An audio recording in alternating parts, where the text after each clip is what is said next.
Hi, everyone. Judge Andrew Napolitano here for Judging Freedom. Today is Thursday, March 5th, 2026.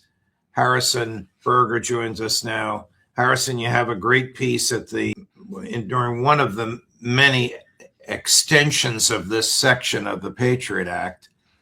I was a host on Fox and Friends, and I looked in the camera and I said, Mr. President, these people want to extend the very same authorities that were used to spy on you before you were president. This is around 2017, 18, or 19. You should veto this extension. They don't have enough votes to override your veto. I said that right in the camera. About 10 minutes later, Trump goes on Truth Social and says, I'm vetoing it. About a half an hour later, Mike Pence, then the vice president, Mitch McConnell, then the leader of the Republicans in the Senate, Paul Ryan, then the Speaker of the House, and a few others went rushing to the Oval Office saying, you can't veto it, you can't veto it. Well, the judge tells me that it's unconstitutional and this was used against me. The judge thinks the Constitution, this is a literal quote now from one of these people, means what it says. So Trump then sends me a message. They twisted my arm, and he did not veto it. Now we're in a position where the same dreadful section, and you'll explain it to us in a minute, is about to expire. And they not only want to extend it, they want to make it permanent, and they want to make it worse. Take it from there. I mean, that story that you just told, especially that Trump text where he says they twisted my arm, is so revealing. They, of course, referring to the U.S. security state and the deep state that need these spying powers in order to surveil Americans.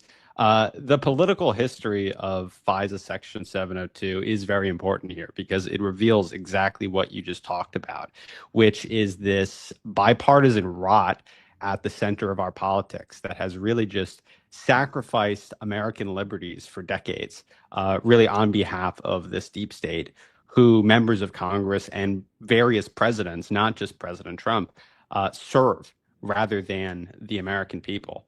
Now, it used to be the case for as long as the U.S. existed that federal law enforcement would have to obtain warrants before they could surveil and monitor Americans in their conversations. And that was the case even if your surveillance target was a foreign citizen. So if they happened to be talking to American, the feds were always required to hang up and stop listening if an American was on the line.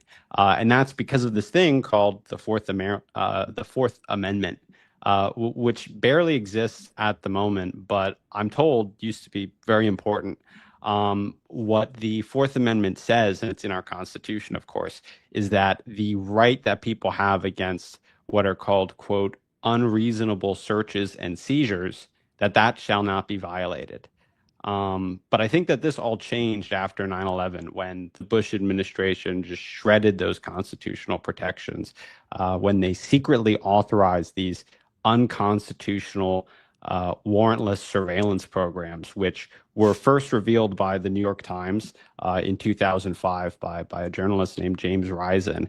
And what they exposed in New York Times in 2005 was that the NSA had spied on hundreds and possibly thousands of Americans through what are called these backdoor searches, which targeted foreign nationals, but Americans and their communications ultimately were caught up in there. And so the NSA was monitoring them as well. And actually, I should add that as Glenn Greenwald and Edward Snowden exposed in 2013, the NSA's wiretap program went well beyond just a few hundred or thousand people, as was originally reported in 2005. The NSA now... Let me just stop you. There's actually a memo from General Keith Alexander, the then head of the NSA, which basically says, seize it all. Gather all the information. Don't worry about the Fourth Amendment. We'll deal with that later. I'm paraphrasing. Yeah, you're absolutely right. The agency's internal motto for a long time was, quote, collect it all. So there's really nothing targeted about their programs at all. It's just completely constitutional. And federal courts have actually ruled it to be so. So there was a ruling a couple of years ago that said that this sort of bulk data collection that the NSA engages in is completely unconstitutional.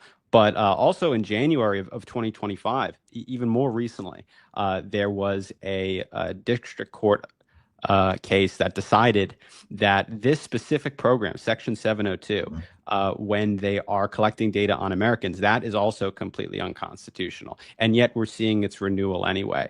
I should explain a little bit about what FISA Section 702 is and how it is a little bit distinct from other sorts of bulk data collection that the government does also engage in.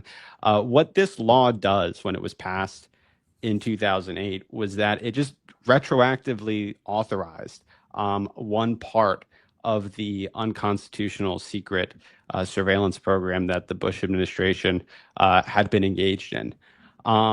It's what's very interesting about it was that there was a lot of momentum in 2006 to ban these sorts of programs from the left. People like Nancy Pelosi, actually, when they first came into Congress, ran on getting rid of this sort of domestic wiretapping that the Bush administration was engaged in. She, like many other critics or original critics of FISA, ultimately became their biggest champions, working every single year to renew them. The same is true for Mike Johnson.